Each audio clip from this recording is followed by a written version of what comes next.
அரசாங்கத்துல என்ன போடுறாங்களோ அதை அதுக்கேற்ற மாதிரி குறைச்சி வாங்குறாங்க. ஆனா மருந்தகன் பொறுத்த வரைக்கும் கூட்டுறவுத்துறை லாஸ் தான்.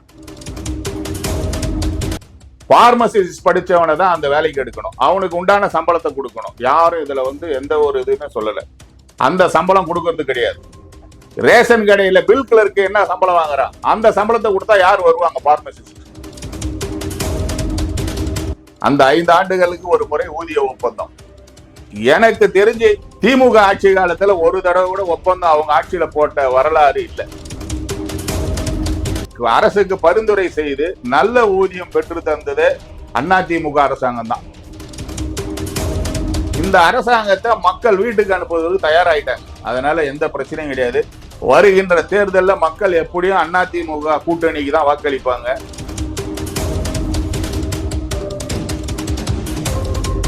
தமிழ்நாட்டில் ரேஷன் கடை அப்படின்னா பொதுமக்களான நமக்கு தெரியுது, அங்கே அரிசி, பருப்பு, சர்க்கரை, கோதுமை, எண்ணெய் உள்ளிட்ட மளிகை பொருட்கள் கொடுப்பாங்க. அது கூட இப்போ நிறைய சோப்பு அந்த மாதிரி விஷயங்கள்லாம் கொடுக்குறாங்க. ஆனால் இதெல்லாம் எப்படி கொள்முதல் பண்ணுறாங்க? தமிழ்நாடு முழுக்க நிறைய கடைகள் இருக்குது. இந்த கடைகளெல்லாம் இந்த பொருட்களை எப்படி கொண்டு போய் சேர்க்குறாங்க?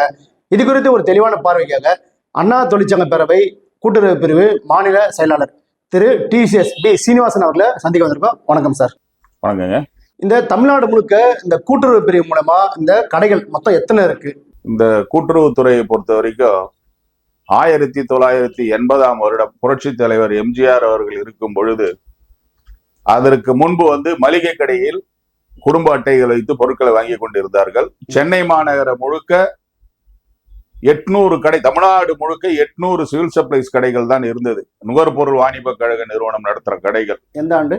1980, 80, 81, 82ல புரட்சி தலைவர் MGR அவர்கள் ஏழை எளிய மக்களுக்கு பொருட்கள் போய் சேர வேண்டும், அப்படி என்றால் கிளைகளை ஆரம்பிக்க வேண்டும் அப்படின்னு இந்த கூட்டுறவுத்துறைக்கு புத்துணர்வு கொடுத்து கூட்டுறவுத்துறையை ஆரம்பித்து அவருடைய காலகட்டத்தில் தான் நிறைய பணியாளர்களை வேலைக்கு எடுத்து அதிலிருந்து அன்றைக்கு ஒரு 2000க்கு மேல குடும்ப அட்டைகள் இருக்கும். ஒரு கிளையில 3000 கூட இருக்கும். அதற்கப்புறம் படிப்படியாக அம்மா ஆட்சி காலத்தில் 1200 குடும்ப அட்டைகள், தற்பொழுது 1000 குடும்ப அட்டைகள் வரை கிளைகளை ஒரு கிளையில 1000 குடும்ப அட்டை இருக்கும். இன்னைக்கு எல்லாமே அதை பிரிஞ்சு நிறைய பணியாளர்களை எடுத்து வேலைக்கு அவங்கவுங்க பொதுமக்களுக்கு ஈஸியான முறையில நிறுவனம் கூட்டுறவுத்துறை தான் நடத்துது. தமிழ்நாடு முழுக்க வருவாய் ஈட்டக்கூடிய மாவட்டங்கள் 38 மாவட்டங்கள்ல தமிழ்நாடு நுகர்பொருள் கூட்டுறவு மொத்த விற்பனை பண்டக சாலை இவங்க தான் நடத்துறாங்க. அது இல்லாத அந்தந்த ஊர்ல, இப்போ ஒரு காஞ்சிபுரம் எடுத்தீங்கன்னா காஞ்சிபுரம் மத்திய கூட்டுறவு வங்கி அங்க ஒரு இது இருக்கும், அவங்க ஒரு கிளையை நடத்துவாங்க, கூட்டுறவு நியாய விலை கடை. அது மாதிரி கிட்டத்தட்ட ஒரு 5000க்கு மேல கூட்டுறவு சொசைட்டிகள் நியாய விலை கடைகள் நடத்துறாங்க. இதுல மொத்த பணியாளர்கள் அப்படின்னு பார்த்தோம்னா 38,410 பணியாளர் இருக்காங்க தமிழ்நாடு முழுக்க. அரசு ஊழியர்னு கூட்டுறவு, அதாவது கூட்டுறவு சார்ந்தது. அரசு ஊழியர்னு எங்களை இது வரைக்கும் யாரும் கூப்பிட்டது கிடையாது. கூட்டுறவு நிறுவனங்களை பணியாற்றக்கூடிய பணியாளர்கள் கூட்டுறவு நிறுவனங்கள், அதாவது அரசு தான் அதனுடைய சப்சிடி கொடுக்குது. இப்ப ரேஷன் கடைக்குன்னா அந்த ரேஷன் கடைக்கு வாடகை, கடையுடைய பணியாளருடைய ஊதியம், இது எல்லாமே அரசு ஒரு ஆண்டுக்கும் ஒரு நிதிநிலையை ஒதுக்கி சப்சிடியில அதை கொடுத்துட்றாங்க. இப்ப நீங்க நேரடியா அரசு ஊழியர் இல்லைன்னு சொல்றீங்க. இப்போ அரசு மூலியமா கிடைக்கிற சலுகைகள், குறிப்பா போனஸ், ESI, PF உள்ளிட்ட ஊதிய உயர்வு உள்ளிட்ட இந்த மாதிரி விஷயங்கள் உங்களுக்கு கிடைக்குமா? எந்த அரசாங்கம் வந்தாலும் எழுதப்படாத சட்டமாக அரசு 20% சொல்லுவாங்க. ஆனா இருந்தாலும் இந்த துறை லாபத்துல இல்ல அப்படின்னு சொல்லிட்டு 8.33, 1.37, அதாவது 10%, 20%, 10% தான். அதுல 8.33. இதுல என்னன்னா அவங்க பேசிக் அதிகமா 25,000 தாண்டிட்டாங்கன்னா 8,500 ரூபாய் ஒரு சீலை வச்சு கொடுத்துருவாங்க. அவ்வளவுதான். ஒருத்தர் கூட்டுறவு பிரிவுல வேலைக்கு சேராரு புதுசா, அவருக்கான பணி நிரந்தரம் அப்படின்றது எத்தனை நாட்கள் ஆகும்? குறைஞ்சபட்சம் எத்தனை நாட்கள் கழிச்சு அவர் பணி நிரந்தரம் செய்யப்படுவார்? அது எப்படின்னா, ஒரு கடந்த காலங்களில் பாத்தீங்கன்னா 5 வருடம் 6 வருடங்கள் ஆகியிருந்தது ஒரு பணியாளர் பணியில் சேர்ந்தால். புரட்சி தலைவி அம்மா அவர்களுடைய ஆட்சி காலத்தில் 2013 வேலைக்கு ஆள் எடுக்கும் பொழுது பில் கிளர்க்கு, பேக்கர், இந்த 2 கேட்டகரிக்கு ஆட்களை 4038 பேர் எடுத்தாங்க. எடுத்து அவங்களுக்கு கன்சல்டேஷன் சேலரி, அதாவது பில் கிளர்க்கு 5,000 ரூபாய், எடை போடுற கட்டுனருக்கு 4000 ரூபாய், 1 இயர் ஒரு வருடம் கழித்த உடனே அவர்களை கன்ஃபார்ம் செய்து பேசிக் போட்டு 13,200 ரூபாய் எங்களுடைய ஆட்சி காலத்துலதான் கொண்டு வந்தாங்க. புரட்சி தலைவி அம்மாவுடைய ஆட்சி காலத்துலதான் இதை கொண்டு வந்தாங்க. இப்போ அவங்களுக்கான சம்பளம் எவ்வளவு இருக்கு? இன்னைக்கு அவங்க 10 வருடம் கழிச்சு 22,800 ரூபாய் கிட்ட வாங்குறாங்க. அந்த பில் கலெக்டர். ஆமா, பேக் பண்றோம். பேக்கருக்கு வந்து ஒரு 1,500 ரூபாய் குறைவா இருக்கும், அவரோட இது கொஞ்சம் கூட. இப்போ கூட்டுறவு பிரிவு மூலயமா நிறைய விஷயங்கள் பண்றீங்க. அம்மா உணவகத்துக்கும் நீங்க தான் பொருட்களை சப்ளை பண்றீங்க கூட்டுறவு பிரிவு மூலயமா. இது எப்படி கொள்முதல் பண்றீங்க, எப்படி அம்மா உணவகத்துக்கு கொடுக்குறீங்க இந்த பொருட்களை? இப்போ அது வந்து சார், அம்மா உணவகம் வந்து சென்னையில இருந்துக்கு. சென்னையை பொறுத்த வரைக்கும் நிறைய அம்மா உணவகம் இருந்தது. இந்த அம்மா உணவகத்தை பொறுத்த வரைக்கும் சென்னையில உள்ள திருவல்லிக்கேணி நகர கூட்டுறவு சங்கம் TVCS ஒரு நிறுவனம், அந்த நிறுவனத்துலதான் கொள்முதல் பண்ணி அம்மா உணவகத்துக்கு சென்னை மாநகராட்சியில 15 ஜோன் இருக்கு. 15 ஜோனுக்கும் எந்தெந்த ஜோன்ல எவ்வளவு தேவைப்படும், ஒரு அரிசி, பருப்பு, காய்கறி எல்லாமே வந்து கூட்டுறவு நிறுவனம் தான் கொடுக்கும். அவங்க விற்பனை பொறுத்து. ஆமா, அவங்க என்ன இன்டர்ன் கேட்கறாங்களோ, அதாவது இப்ப அங்க வந்து ஒரு குறிப்பிட்ட ஒரு 500 பேர் சாப்பிட வருவாங்க அப்படின்னு சொன்னா அதுக்கு ஏத்த மாதிரி இப்போ ஒரு ஜோன்ல வந்து மொத்தமா அந்த ஜோனை பத்தி இப்போ ஒரு 5ஆம் நம்பர் ஜோன் எடுத்தீங்கன்னா அதுல ஒரு 25 கடை இருக்கும் அம்மா உணவகம். அதை பொறுத்த வரைக்கும் வேலை இந்த அரசாங்கத்துல கொஞ்சம் செலவினங்கள்லாம் குறைச்சு அதுல வாங்குறாங்க கொள்முதல். கடை ஒரு நேத்தி கூட ஒரு 4 இதழில பார்த்தோம், 21 கோடி வர வேண்டியது பாக்கின்னு போட்டிருக்காங்க அம்மா உணவுக்கு. இப்ப அந்த 21 கோடிங்கிறது இந்த நிறுவனம் எங்கிருந்து இருக்கும்? சொந்த காசுல இவங்க வங்கியில கடன் வாங்கிதான் அதுக்கு கொடுப்பாங்க. ஒரு 3 மாச தவணையில 90 நாள் கேட்டகரியில கொடுக்கும் போது இப்போ அதுக்கும் கொஞ்சம் பிரச்சனைகள் தான் வரும். அது அரசாங்கம் அதுக்கு நிறுத்தி வச்சிருக்கு, அதை உடனே வழங்கணும். அதே போல அம்மா உணவகத்துக்கு காய்கறிகள் கொள்முதல் பண்றீங்க. இந்த காய்கறிகள் எங்கிருந்து வாங்குறீங்க, இதை அம்மா உணவகத்துக்கு எப்படி கொண்டு போய் சேர்க்கறீங்க? காய்கறின்னு எடுத்தவரு ஒட்டஞ்சத்திரம், திண்டுக்கல் மாவட்டத்துல இருந்து காய்கறி. அது ஏற்கனவே அம்மாவுடைய 12/6/2013 புரட்சி தலைவி அம்மா அவர்கள் சென்னையில் உள்ள மவுண்ட் ரோட்டில் உள்ள காமதேனுல காய்கறி அங்காடிகளை திறந்து வைத்தார். அந்த காய்கறி அங்காடி திறக்கும் பொழுது இதே கூட்டுறவுக்கும் அம்மா உணவகத்திற்கும் காய்கறிகளை மொத்த கொள்முதல் செய்யுங்கன்னு சொல்லி 2 வண்டி கொடுத்தாங்க. ஒப்பந்தம் புது வண்டியே கொடுத்தாங்க, அரசு வந்து வாங்கி கொடுத்தாங்க. அந்த வண்டி இன்னைக்கு இருக்கு, ஓடிக்கிட்டு இருக்கு. ஆனா இருந்தாலும் பட் இன்னைக்கு உள்ள காலகட்டத்துல எல்லாம் இந்த சின்ன வண்டிகளை தான் கொள்முதல். இப்ப நீங்க சொன்ன மாதிரி அதிகபட்சமான அம்மா உணவகங்கள் சென்னையை சுத்தி இருக்கு. இந்த மாதிரி சமயத்துல சென்னைக்கு பக்கத்துல இருக்கிற கோயம்பேடு மார்க்கெட்ல இருந்து காய்கறி வாங்காம திண்டுக்கல் மாவட்டத்துல இருக்கிற ஒட்டஞ்சத்திரத்துல இருந்து காய்கறி வாங்குறது, இதுக்கான போக்குவரத்து செலவு அதிகமாகதா? இது வந்து அம்மா உணவகத்தோட அவங்களோட நிதி நிலைமை தானே வரும். இங்கிருந்து போய் ஒரு சில காய்கறி அங்க இருந்து ஆர்டர்ஸ் போட்டுறோம் அவங்களுக்கு, ஏன்னா அவங்களும் இங்க கோயம்பேடுக்கு தான் வரும். அந்த வண்டி வரும்போது அதை அப்படியே டிரான்ஸ்பர் பண்ணுவாங்க.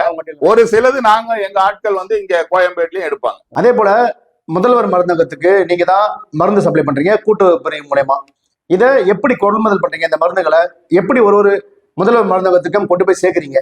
கூட்டுறவு மருந்தகம்னு நிறைய கிளைகள் இருந்தது. இன்னைக்கு ஈரோடு, சேலம், கோயம்புத்தூர் அங்கெல்லாம் பாத்தீங்கன்னா கூட்டுறவு பண்டக சாலையே வந்து மருந்தகம் நடத்திட்டு இருக்காங்க. ஆனா இந்த அரசாங்கம் வந்ததுக்கு அப்புறம் முதல்வர் மருந்தகம்னு ஒண்ணு ஆரம்பிச்சார்.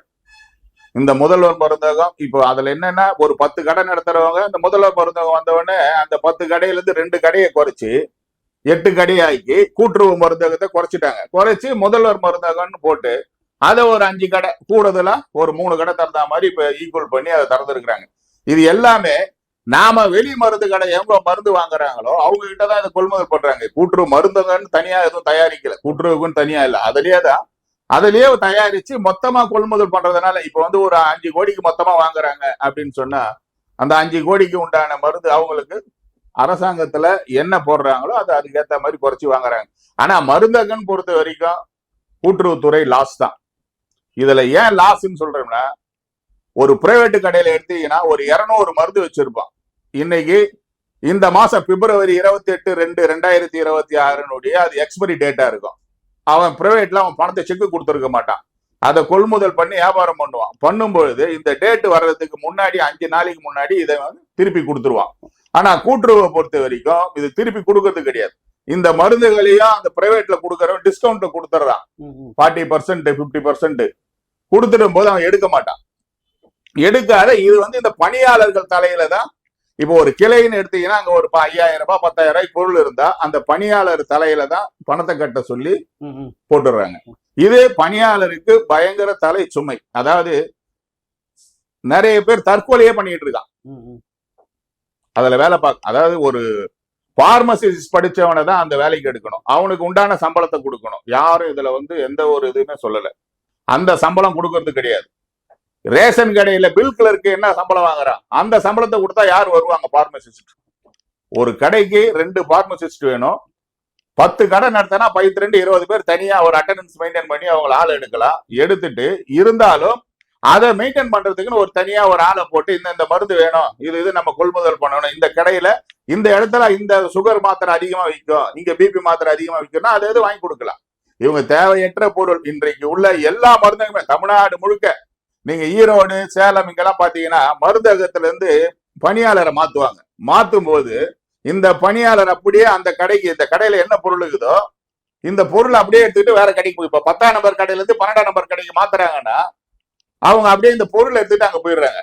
10ஆம் நம்பர்ல இருக்கிறவங்க 12ஆம் நம்பருக்கு வந்துடுறான் பொருள் எடுத்துக்கிட்டு, 12ஆம் நம்பர்ல இருக்கிறவங்க 10ஆம் நம்பருக்கு போயிடுறான். சோ லேபிலிட்டி அவங்களுக்கு அந்த பிரச்சனை இல்லை. ஏன்னா இந்த கடையில அவங்களுக்கு தெரியுது சில கடைகள் நல்ல லாபத்துல இருக்கு, சில பண்டக சாலைகள லாபத்துல நல்லா போயிட்டு இருக்கு. 1 லட்சம் ரூபாய் விற்கிற கடையும் உண்டு. இப்போ ரேஷன் கடையில பொதுவான ஒரு குற்றச்சாட்டு, பொதுமக்கள் பல ஆண்டு காலமா சொல்லி வர குற்றச்சாட்டு என்னன்னா, எடை குறையுது. எப்படிதான் பார்த்தாலும் கண்டிப்பா எடை குறையிற மாதிரி ஒரு குற்றச்சாட்டு இது வரைக்கும் இருக்கு. இந்த குற்றச்சாட்டுகளை எப்படி சரி செய்வீங்க? இதுக்கு அரசு ஏதாவது நடவடிக்கை எடுக்குமா? அது எப்படின்னா, இப்போ நெல்லை புடிச்சு அரிசி அரைச்சி எடுத்துட்டு வராங்க. வெளியில இருந்து வரும்பொழுது, குடோனுக்கு வரும்பொழுது அது 100 கிலோ, இப்ப எல்லாம் 50 கிலோ வந்துருச்சு. முன்னெல்லாம் ஒரு காலத்துல சக்கரை மூட்டை பாத்தீங்கன்னா 100 கிலோ இருக்கும், அரிசி பாத்தீங்கன்னா 100 கிலோ இருக்கும். இன்னைக்கு எல்லாமே 50 கிலோ வந்தாச்சு. அல்லிங் ரைஸ் எல்லாமே என்னன்னா அரிசி, சக்கரை, கோதுமை, இந்த பருப்பு, இந்த வகையெல்லாம் எல்லாமே 50 கிலோ வந்துருச்சு. இந்த 50 கிலோவை அவங்க எடை வச்சு இறக்கி கொடுக்குறாங்கன்னு வச்சுங்களேன், ஒரு நாளைக்கு 4 லோடு தான் போகும். அதாவது எல்லார் மேலேயும் இதுல தப்பு வரும். ஏன்னா அங்க வேலை பார்க்கறவனும் எங்க கூட்டுறவு பண்டக சாலையை சேர்ந்த பணியாளர் தான் அந்த இடத்துல வேலை பார்ப்பான். அதே போல தமிழ்நாடு நுகர்பொருள் வாணிப கழகத்துல இருக்கக்கூடிய சூப்பரண்டு, அங்க இருக்கிறவங்க கூட்டுறவு சார் பதிவாளர், ஒரு சார் பதிவாளர் அங்க இன்சார்ஜ் போட்டிருப்பாங்க. இன்னைக்கு நீங்க ஒரு 10 லோடு ஏத்துங்க அப்படின்னு சொல்லுவாங்க. 10 டன் ஏத்துங்கன்னா 10 லாரி வரணும். இந்த ஒரு லாரி போய் வர்றதுக்கு 5 மணி நேரம் ஆயிடும். இன்னைக்கு சென்னையை சுற்றி உள்ள 4 நிறுவனங்கள் பண்டக சாலையில டிவிசிஎஸ் இருக்கு, காஞ்சி மக்கள் அங்காடி இருக்கு, சிந்தாமணி இருக்கு, நாம்கோ இருக்கு, சைதை கூட்டுறவு கடைங்க இருக்கு. இந்த மாதிரி இருக்கிறப்ப அதே மாதிரி மந்தவெளி கூட்டுறவு பண்டக சாலை இருக்கு, இந்திரா நகர் கூட்டுறவு பண்டக சாலைக்கு இருக்கு. இந்த மாதிரி இருக்கிறப்ப இவங்க எல்லாமே ஒரு 5 கடை 10 கடை நடத்துறாங்கன்னா ஒரு இடத்துக்கு அனுப்பி போய் வரும்போது என்னன்னா ஒரு 5 கடைக்கு தான் போக முடியும். அவன் ஒரு ட்ரிப்பு போவான், அடுத்த ட்ரிப்பு போகும்போது ஏற்றி வச்சிருவான், அவ்வளவுதான். இதனால டக்குன்னு இவங்க, அதாவது இந்த பொருளை எடுத்து போய் சேர்க்கறதுக்கு 10 வண்டினா 10 வண்டி மூவ் ஆகாது, 5 வண்டி மூவ் ஆகும். அதுல அவங்களால எடை வச்சு ஒரு கிலோ 50 கிலோ எடை வச்சு இறக்கணும். இறக்குறது இல்லை. இது இறக்குறது இல்லாதனால என்னன்னா சில இடத்துல சில தவறுகள் நடக்க வாய்ப்புகள் உண்டு. இதுக்கு அரசாங்கம் என்ன பண்ணணும் அப்படின்னு சொன்னா, எல்லாரும் ஒரு திட்டத்தை கொடுப்பாங்க. இப்ப நடந்துகிற அரசாங்கம் கூட சொன்னாங்க, நாங்க பேக் பண்ணி 10 கிலோ 20 கிலோ பேக் பண்ணி கொடுப்போம்னு. ஆனா இந்த ஆண்டு முடியுது, இந்த அரசாங்கத்தால இன்னும் கொடுக்கல. இதுதான் நிலைமை. இந்த தொடர்ச்சி எடை குறைவுங்கிறது பணியாளர் மேல தப்பு கிடையாது. பணியாளருக்கு அது 50 கிலோ வரலையே, பணியாளருக்கு வர்றதே அவனுக்கு 47 கிலோ 48 கிலோ வரும்போது இந்த 3 கிலோ டக்குன்னு ஒரு கூட்டுறவு சார் பதிவாளர் அந்த கடையை சோதனை போடும் பொழுது அவன் ஒரு நாளைக்கு 5 மூட்டை வித்துருப்பான், 5 கிலோ குறையும். அந்த 5 கிலோ குறைஞ்ச உடனே ஒரு கிலோவுக்கு அவர் 26 ரூபா 62 காசு நஷ்ட ஈடு உடனே ஃபைன் பண்ணிடுறாரு. அந்த ஃபைன் அவன் எங்கிருந்து கட்டுவான்? வீட்டுல இருந்து தான் கட்ட முடியாது. இந்த மாதிரி உள்ள காலகட்டத்துல அரசாங்கம் பேக் பண்ணி கொடுத்துட்டா நல்லா இருக்கும். இந்த எடை குறைவுன்றது இருக்காது. அதே போல ரேஷன் கடையில இன்னொரு குற்றச்சாட்டு என்ன, இப்ப ஒருத்தர் ரேஷன் கடைக்கு போறாங்க, ஒரு பொதுமக்கள்னா அவங்களுக்கு தேவையான பொருளுக்கு பில்லு போடுறாங்க.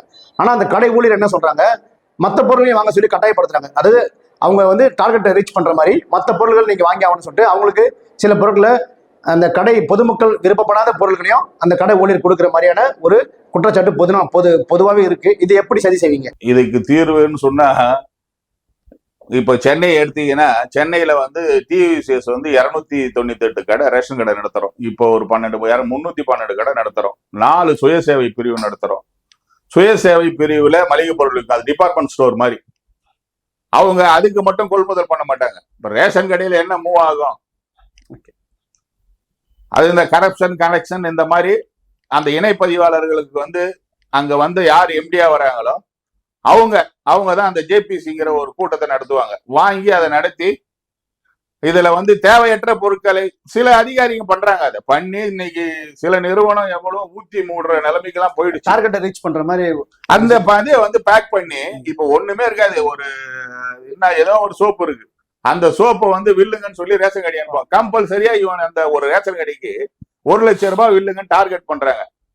ஏன்னா அரசாங்கம் வந்து இது புரட்சி தலைவி அம்மா காலத்திலயும் புரட்சி தமிழர் எடப்பாடியார் காலத்திலயும் சப்சிடி ஃபுல் சப்சிடி வாங்கியாச்சு. இப்பவும் சப்சிடி கொடுக்குறாங்க, ஆனா நிறுத்தி தான் கொடுத்துட்டு இருக்காங்க. இன்னைக்கு உள்ள அரசு உடைய நிதி நிலையில இன்னமும் சப்சிடி வரல. அதே மாதிரிதான் இந்த அம்மா உணவகத்துக்கு 21 கோடி வரல. இது மாதிரி இல்ல. இப்ப இந்த ஒரு நிறுவனம் இல்ல, தமிழ்நாடு முழுக்க இருக்கிற நிறுவனங்கள்லயும் எல்லாருக்கும் இதே நிலைமை தான். இப்போ ஊதிய உயர்வு குறித்து 2 கமிட்டி உங்களுக்கு போட்டாங்க. இந்த 2 கமிட்டி போட்டு அந்த கூட்டத்தில் நீங்க எல்லாம் கலந்துக்கிட்டதுக்கு அப்புறம் உங்களுக்கான ஊதிய உயர்வு கிடைச்சதா? அந்த கமிட்டி அதை செஞ்சாங்களா? சார் இது வந்து 6 போட்ட கமிட்டி போட்டதுல எங்களுடைய கழக பொதுச் செயலாளர் புரட்சி தமிழர் அடிக்கடி சொல்வார், இந்த அரசாங்கம் குழு அரசாங்கம்னு சொல்லுவார். நீங்க ஒரு மணல் கொள்ளைக்கு போனாலும் குழு அரசாங்கம்னுவாங்க, வேற எந்த துறையில ஒரு ஆளை எடுக்கணும்னு ஒரு குழுன்னுவாங்க. அதே மாதிரி இதுக்கு ஒரு குழு போட்டிருக்காங்க. இந்த வந்து 31/3/2025 முடிந்த ஒப்பந்தம் 12-3 ஒப்பந்தம். இது எப்படின்னா வருவாய் ஈட்டக்கூடிய மாவட்டம் 38 மாவட்டங்கள்ல உள்ள பண்டகசாலையில 7 கேட்டகரி, மேனேஜர், கணக்காளர், junior assistant, Baker, driver, OA, இந்த மாதிரி 7 கேட்டகரிக்கு 12-3 ஒப்பந்தம் போடணும். இது வந்து எப்பன்னா இந்த நிறுவனங்கள் இந்த பண்டக சாலைகள்லாம் எப்ப ஆரம்பிச்சதோ அதுல இருந்து 3 ஆண்டுகள் இருந்ததை மாத்தி 5 ஆண்டுகள் ஆக்கிட்டாங்க. அந்த 5 ஆண்டுகளுக்கு ஒரு முறை ஊதிய ஒப்பந்தம். எனக்கு தெரிஞ்சு திமுக ஆட்சி காலத்துல ஒரு தடவை கூட ஒப்பந்தம் அவங்க ஆட்சியில போட்ட வரலாறு இல்லை. ஏன்னா ஒரு டைமும் இந்த அரசாங்கம் முடிஞ்சிடும். இப்ப 2006 to 2011 இதே மாதிரி கமிட்டி போட்டு ஜிஓ போட வரன்னு அரசாங்கம் தேர்தல் அறிவிச்சிட்டாங்க, முடிஞ்சு போச்சு, நிறுத்திட்டாங்க. அதுக்கப்புறம் புரட்சி தலைவி அம்மா அவர்களுடைய கூட்டுறவுத்துறை அமைச்சர் செல்லூர் ராஜ் இருக்கிறப்ப அதுக்கப்புறம் நாங்க எடுத்து போய் சொல்லி தொழிற்சங்கத்தின் சார்பா எல்லா சங்கங்களையும் ஒன்றிணைத்து அப்போ போய் இந்த ஊதிய உயர்வு ஒப்பந்தம் போட்டோம். அதே போலதான் 2016லயும் அம்மாவுடைய ஆட்சி காலத்துலதான் ஊதிய ஒப்பந்தம் போட்டோம். 2021 பயங்கரமான கொரோனா காலகட்டம். அந்த காலகட்டத்துல கூட அப்போ முதலமைச்சராக இருந்த எடப்பாடியார் அவர்கள் இந்த தொழிலாளியுடைய கோரிக்கையை ஏற்று 66,000 கோடி ஒரு வருடத்திற்கு ஆகக்கூடிய செலவை உடனே அவருடைய ஆட்சி காலத்துல இந்த நீங்க கேட்ட 6 இந்த 31/3/2025 ஒப்பந்தம் முடிஞ்சது பாருங்க, அதை போட்டோம். அது இல்லாத இன்னொரு குழு போட்டிருக்காங்க பாருங்க. இப்ப அதாவது 24/12 ஒரு குழு போட்டிருக்காங்க. இது வந்து என்னன்னா இப்போ அம்மாவுடைய ஆட்சி காலத்துல இவங்களுக்கு வந்து அரசாணை போட்டுட்டோம். அதாவதுன்னா அரசு ஊழியருக்கு எப்படி 5 ஆண்டுக்கு போய் எங்கள் பண்டகசாலையில எப்படி 12-3 ஒப்பந்தம் போடுறோமோ அதே போல இவங்களுக்கு வந்து 5 வருடத்துக்கும் ஒரு முறை அரசாணை மூலமா ஊதிய உயர்வு. இந்த 2 கேட்டகரியில இவங்க வருவாங்க, பில் கிளர்க்கும் கட்டுனரும். இந்த 2 பேருக்கும் இந்த குழு போட்டிருக்காங்க. இந்த குழு கூட ஒரு தமிழ்நாடு அரசு கூட்டுறவு நியாய விலை கடை சங்கம்னு இருக்குது. அண்ணன் ராஜேந்திரன் ஒருத்தர் இருக்காரு, தம்பி தினேஷ்னு ஒருத்தர் இருக்காரு. அவங்க 2 பேரும் கோர்ட்ல வழக்கு தொடர்ந்தாங்க. இந்த அரசாங்கம் 236 அவங்களுடைய தேர்தல் அறிக்கையில ஒரு குடையின் கீழ், அது அப்படின்னா ஒரே கூட்டுறவு நிறுவனங்களை ஒரு குடையின் கீழ் கொண்டு வரணும் அப்படின்னு சொல்லி தேர்தல் அறிக்கையில அவங்க கொடுத்திருந்தாங்க, கொண்டு வருவோன்னு. அவங்க இதை நடத்தல. அந்த தேர்தல் அறிக்கையில கொடுத்ததை நிறைவேற்றாத காரணத்தினால அவங்களும் பல போராட்டங்கள் பண்ணி அதன் பிறகு கோர்ட்ல போய் இதுக்கு ஒரு கமிட்டி போடுங்க, உடனடியா தேர்தலுக்கு முன்ன எங்களுக்கு சம்பளம் கொடுங்கன்னு கேட்டாங்க. அது ஒரு டைரக்ஷன் கோர்ட்டு கொடுத்தது அவங்களுக்கு. ஆக்சுவலா இந்த பிப்ரவரி 21/2/2026 தான் இந்த 5 ஆண்டு கால அரசாணை முடியுது. அந்த கோர்ட்டு கொடுத்த டைரக்ஷனால இந்த கமிட்டி போட்டாங்க. இந்த கமிட்டியும் மனு வாங்கிடுச்சு. இப்ப இருக்கிற ஆர்கனைஸ் சங்கத்தெல்லாம் கூப்பிட்டு மனு வாங்கிட்டாங்க. அதே போல அந்த கூட்டுறவு பண்டக சாலை அது வந்து இப்போ பாத்தீங்கன்னா இந்த மார்ச் வந்தா 1 இயர் முடிய போகுது. ஒரு ஊதிய உயர்வுன்னா என்ன, உடனே போடணும். இப்ப யாருமே அதாவது அதுல இருக்கக்கூடிய மிஞ்சி போனா தமிழ்நாடு முழுக்க வருவாய் ஈட்டக்கூடிய மாவட்டங்கள்ல உள்ள பண்டக சாலையில வேலை பார்க்கறது மொத்தமே என்ன வந்தா கூட ஒரு 7,000 பேர் தான் வருவாங்க. மீதி எல்லாமே அந்த நியாய விலைக்கடை பணியாளர் சங்கத்துல அவங்க வராங்க. அவங்க சில வங்கி நடத்துறாங்க, இது உரம் நடத்துறாங்க. இந்த மாதிரி எல்லாம் தமிழ்நாடு முழுக்க இருக்க கூட்டுறவு நிறுவனங்கள் நடத்துது. அதுல இருக்கவங்க எல்லாருமே அவங்களுக்கு தான் இந்த ஜியோ 1 இயர். அதனால இதையே இந்த அரசாங்கம் கொடுக்கல. இன்னைக்கு பல பிரச்சனைகள்ல போராட்டங்கள் எல்லாமே இன்னைக்கு அரசு ஊழியர் ஒரு பக்கம் போராட்டம், அதே போல துப்புரவு பணியாளர் ஒரு போராட்டம், ரேஷன் கடை ஊழியர்களும் போராட்டம் அறிவிச்சிருந்தாங்க. இந்த கமிட்டியை போட்டு அவங்க என்ன பண்ணிட்டாங்க, சால்வ் பண்ணி அப்படியே நிறுத்தி வச்சுட்டாங்க. இது எங்க பொதுச் செயலாளர் அறிக்கை கொடுத்திருக்கிறார். எங்களுடைய அண்ணா தொழிற்சங்க பேரவை செயலாளர் அவர்கள் வந்து நேரடியா பதிவாளரை சந்தித்து கோரிக்கை மனு எல்லாம் கொடுத்திருக்கிறோம். இந்த நிமிடம் வரை, இந்த நாள் வரை இதை நிறைவேற்றவில்லை. கடைசியா உங்களுக்கு ஊதிய உயர்வுன்றது எந்த ஆண்டு கிடைக்கப்பட்டது? இப்ப திமுக 2021 வந்ததுக்கு அப்புறம் எத்தனை முறை உங்களுக்கு ஊதிய உயர்வு கொடுக்கப்பட்டிருக்கு? ஊதிய உயர்வு இந்த ஆட்சியிலன்றது எதுவுமே கிடையாது சார். நாங்க புரட்சி தமிழர் எடப்பாடியார் ஆட்சி காலத்துல போட்ட அரசாணையில அந்த வழங்கக்கூடிய டிஏவை இவங்க நிறுத்திட்டாங்க. ஒரு ஃபைல பார்க்க கூட ஒரு ஐஏஎஸ் அதிகாரி ஜீவோ போடுறாங்க, செக்ரட்டரியேட்ல இருந்து போட்டு அதாவது கூட்டுறவுத்துறை செயலாளர் ஜீவோ போடுறாங்க, பதிவாளர் அலுவலகத்துக்கு அந்த ஜீவோ காப்பி வருது. பதிவாளர் அலுவலகத்துல இன்னொரு ஐஏஎஸ் கூட்டுறவு நுகர்வோர் அப்படின்ட்டு அவங்க யாருமே பார்க்காத இவங்களுக்கு டிஏ கிடையாது அப்படின்னு சொல்லி நிறுத்திட்டாங்க. அதுக்கப்புறம் சில போராட்டங்கள் நாங்கெல்லாம் ஜாயின் பண்ணி அரசு ஊழியர் சங்கம், அதிமுக தொழிற்சங்கம், மீதி எல்லா சங்கமும் சேர்ந்து நடத்தி அதுக்கப்புறம் தான் அது ஆமா ஃபைல்ல இருக்குது அவங்களுக்கு கொடுக்கணும் அப்படின்னு சொல்லி கொடுத்தா. இந்த இவங்களுக்கு ஊதிய உயர்வுங்கிறதே என்னன்னே தெரியாது. இந்த ஆட்சியில, இந்த திமுக ஆட்சியை பொறுத்த வரைக்கும் ஊதிய உயர்வு இது நாங்க வாங்கினதே கிடையாது, ஒரு முறை கூட கிடையாது. ஏன்னா நான் 31 ஆண்டு காலம் 39 ஆண்டு காலம் இந்த நிறுவனத்துல பணியாற்றி ஓய்வு பெற்று இருக்கிறேன். இது வரைக்கும் நாங்க ஊதிய உயர்வு இவங்க திமுக ஆட்சி வழங்கினதே கிடையாதுங்க ரேஷன் கடை பணியாளருக்கு. இப்போ தொழிற்சங்க சார்பா கோரிக்கை வைப்பேன்னு சொன்னீங்க அரசுக்கு. அப்படி தொழிற்சங்க சார்பா நீங்க ஒரு கோரிக்கை அரசுக்கு வைக்கும் போது திமுக, அதாவது அரசு சார்ந்த அந்த தொழிற்சங்கங்கள் உங்க கூட கலந்துக்குவாங்களா? அவங்கள வந்து கோரிக்கைக்கு உங்க கூட வந்து இணைஞ்சு செயல்படுவாங்களா? வராங்களே, அவங்களும் சேர்ந்தா வராங்க. ஆமா, அவங்களுக்கு கடந்த முறை 11 ஆண்டு காலம் தமிழ்நாட்டுல 38 வருவாய் ஈட்டக்கூடிய மாவட்டங்கள்ல ஒரு 6 மாவட்டங்களில் தான் சங்கமே இருந்தது. அவங்க யாருடைய முதுகுல ஏறி வந்தாங்க? எங்களுடைய எடப்பாடியார் ஆட்சி காலத்துல போராட்டம் எல்லாம் நடத்தினாங்க.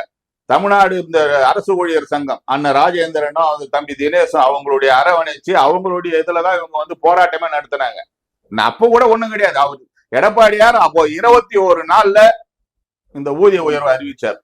இந்த ஊதிய உயர்வுக்கு அதுல இந்த கூட்டுறவு நிறுவனங்களை பணியாற்றக்கூடிய கூடுதல் பதிவாளர் 2 முறை அவர் தான் இந்த பணியாளருக்கு இந்த கமிட்டிக்கு தலைவரா இருந்தார். சக்தி சரவணன் சொல்லி அவர் தான் இருந்தாரு. நல்ல அதாவது அரசுக்கு பரிந்துரை செய்து நல்ல ஊதியம் பெற்று தந்தது அதிமுக அரசாங்கம் தான். இது வந்து தொழிலாளருக்கு அவங்களுடைய மனசாட்சிக்கே நல்லாவே தெரியும். இன்னைக்கு பணியாற்றக்கூடிய, ஏன்னா எல்லாமே அதிமுக ஆட்சி காலத்துல வந்தவங்க தான். அன்னைக்கு 4000 பேர் எடுத்தாங்க. 19 வந்து ஒரு 1100 பேர் எடுத்தோம் அப்படின்னு சொன்னா இவங்க எல்லாமே ஓராண்டு முடிந்து ஊதிய ஒப்பந்தம், அதாவது அவங்களுக்கு கன்ஃபர்மேஷன் ஆகி பேசிக்ல கொண்டு வந்து இன்னைக்கு எல்லாருமே இதில் தான் இருக்காங்க, இங்க வேலை பாக்குறாங்க, தமிழ்நாடு முழுக்க இருக்காங்க. எல்லாருமே மனநிறைவா சொல்லுவாங்க. நீ யார போய் நீங்க நான் சொல்றது பொய்னா கூட நீ யார வேணாலும் நியாய விலைக்கடை வேலை பாக்குறவங்களை கேளுங்க, இந்த அரசாங்கம் வந்து ஊதிய உயர்வு வழங்குச்சான்னு கேளுங்க. இப்போ தேர்தல் வரப்போகுது சார். இந்த தேர்தல் வர நிலையில இந்த தேர்தல் அறிக்கையில நீங்க எதெல்லாம் எதிர்பார்க்குறீங்க உங்க கோரிக்கைகளை? தேர்தல் அறிக்கையில நாங்க சார்ந்த அண்ணா தொழிற்சங்க பேரவையில வந்து இந்த 5 ஆண்டு ஊதிய ஒப்பந்தம்ன்றத குறைச்சி 3 ஆண்டா மாத்தணும் அப்படின்னு சொல்லி எங்களுடைய புரட்சி தமிழர் எடப்பாடியார் ஒரு குழு அமைச்சிருக்காரு, தேர்தல் அறிக்கை குழு. அந்த குழுவுல நாங்க கடிதம் கொடுத்திருக்கிறோம். எங்களுக்கு 2 குழு, அதாவது 2 கோரிக்கை தான் வச்சிருக்கிறோம். ஒண்ணு, இந்த 5 ஆண்டு இருக்கிறத 3 ஆண்டா குறைக்கணும். ரொம்ப வற்புறுத்தி கேட்கறது அது ஒண்ணு.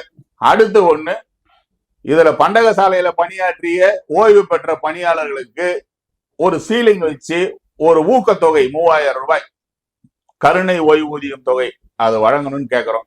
ஏன்னா இந்த 3000 கூட ஏன் கேட்கறேன்னா, இது வந்து எடப்பாடியார் ஆட்சி காலத்துல தொடக்க வேளாண்மை கூட்டுறவு சங்கத்துல வேலை பார்த்தவங்களுக்கு கருணை தொகையாக 1000 ரூபாய் மாதம் வழங்கினார், கொடுக்கப்பட்டது.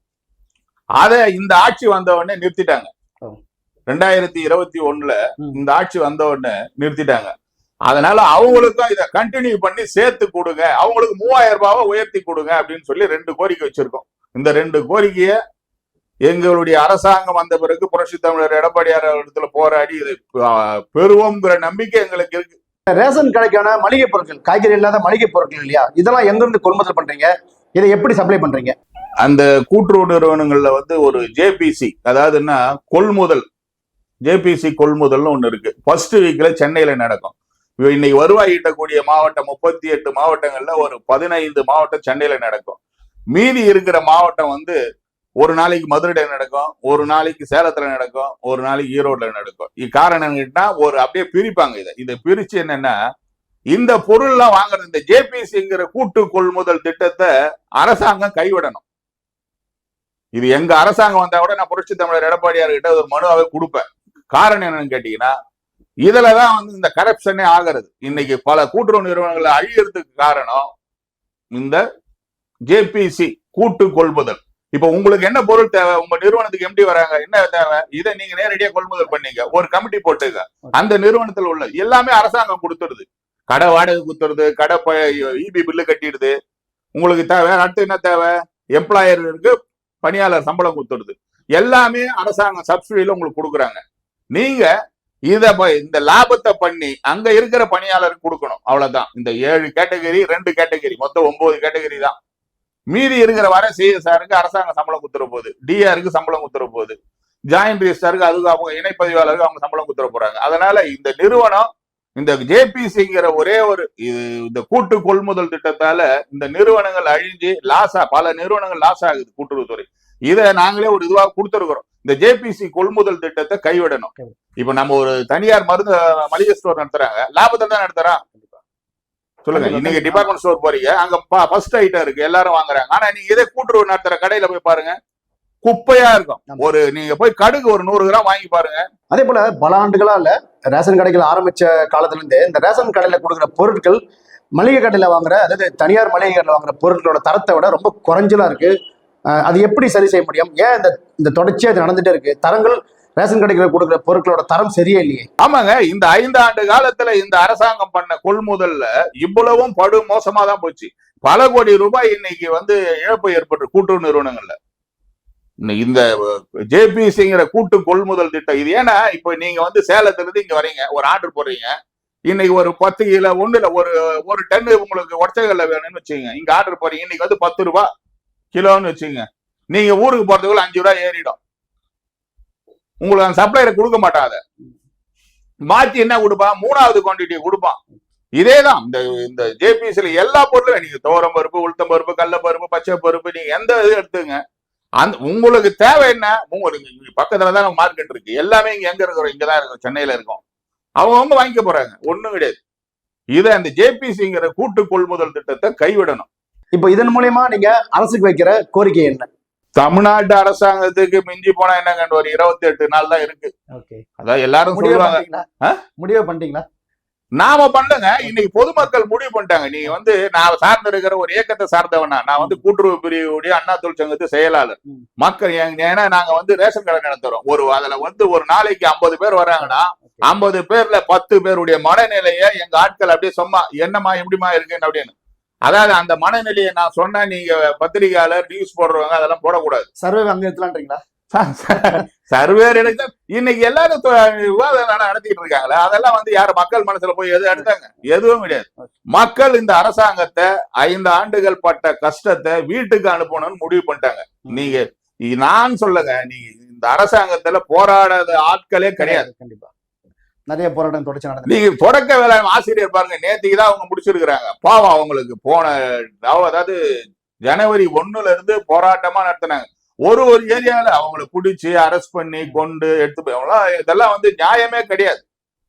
மக்களை வந்து திண்டாட வச்சு எந்த அரசாங்கமும் வாழ்ந்த வரலாறு இல்லை. அவ்வளவுதான். இந்த அரசாங்கம் இதோட ஒரு முடிவு. எங்க எடப்பாடி பூச்செல்லார் சொல்லுவார், இன்னும் 2 அமாவாசைன்னாரு. அது மாதிரி அதில் நாங்க அந்த பெரிய வார்த்தைக்கெல்லாம் வரல. அவர் சொல்றாரு, ஏன்னா ஒரு கட்சி தலைவர், அவர் வந்து 1000 சொல்லலாம். இந்த அரசாங்கத்தை மக்கள் வீட்டுக்கு அனுப்புவதற்கு தயாராயிட்டாங்க. அதனால எந்த பிரச்சனையும் கிடையாது. வருகின்ற தேர்தலில் மக்கள் எப்படியும் அதிமுக கூட்டணிக்கு தான் வாக்களிப்பாங்க. அதனால யார் எங்க இருந்தாலும் அடுத்த ஆட்சி புரட்சி தமிழர் எடப்பாடியார் தலைமையில தான் அமையும். இந்த ஊதிய உயர்வே நாங்க இவங்க ஆட்சியில கொடுப்பாங்களா? நான் இப்போ கடைசியா தான் சொல்றேன். இந்த 28 நாள்ல இவங்க ஜீவோ போட்டு ஒன்னா செய்யலாம். இந்த பண்டக சாலை பணியாளருக்கு ஒன்னா செய்யலாம். அப்படின்னா தேர்தல் தேதி அறிவிச்சிட்டாங்கன்னா அதுவும் பண்ண முடியாது. அதுவும் பண்ண முடியாது. இவங்க கூட்டுறவுக்காக இவங்க கொடுத்த அறிக்கையில, அவங்க தேர்தல் அறிக்கையில கொடுத்தத இந்த 5 ஆண்டு காலத்துல ஒண்ணு கூட செய்யல. தனித்துறை ஆக்குன்னு சொன்னி என்ன விட்டுருங்க. என்ன மாதிரி சங்கம் நடத்துறாங்க இல்லையா, யாரையாவது ஒருத்தர ஒரு கடையில தனித்துறை ஆக்கிட்டாங்களான்னு ஒரு வார்த்தை கேளுங்க, உங்களை வந்து தெத்தி அடிப்பாங்க. நீங்க போய் கேட்டீங்கன்னா அந்த மாதிரிதான் இந்த அரசாங்கம் செயல்பட்டது. ரேஷன் கடை செயல்படும் முறையும் அதுல பொருட்களை கொண்டு வந்து பொருட்களை திரும்ப விநியோகம் செய்யற முறையை கொடுத்து நமக்கு தெளிவா ஒரு விளக்கத்தை கொடுத்தார் கூட்டுறவு பிரிவோட மாநில செயலாளர் திரு TSSB சீனிவாசன் அவர்கள். அவருக்கு நமது தமிழ் வாய்ஸ் யூடியூப் சேனல் சார்பாக நன்றிகளை தெரிவித்துக் கொள்கிறோம். நன்றி சார். நன்றியா. என்னுடைய அண்ணா தொழிற்சங்கத்தை சார்ந்த கூட்டுறவு பண்டக சாலை மற்றும் கூட்டுறவு நியாய விலைக்கடை வேளாண்மை உற்பத்தியாளர் சங்கத்தின் சார்பாக நன்றியை தெரிவித்துக் கொள்கிறேன். இந்த செய்தி இந்த அரசாங்கத்திற்கு போய் சேர வேண்டும். நமக்கு ஊதிய உயர்வு இவ்வளவு நாள் நம்ம இந்த ஆட்சியில வாங்கினதே இல்லைன்னு சொல்றோம். இந்த ஒரு தடவையாவது இவங்க ஆட்சியில இந்த ஊதிய உயர்வு வழங்குறாங்களான்னு பார்ப்போம். நன்றி, வணக்கம்.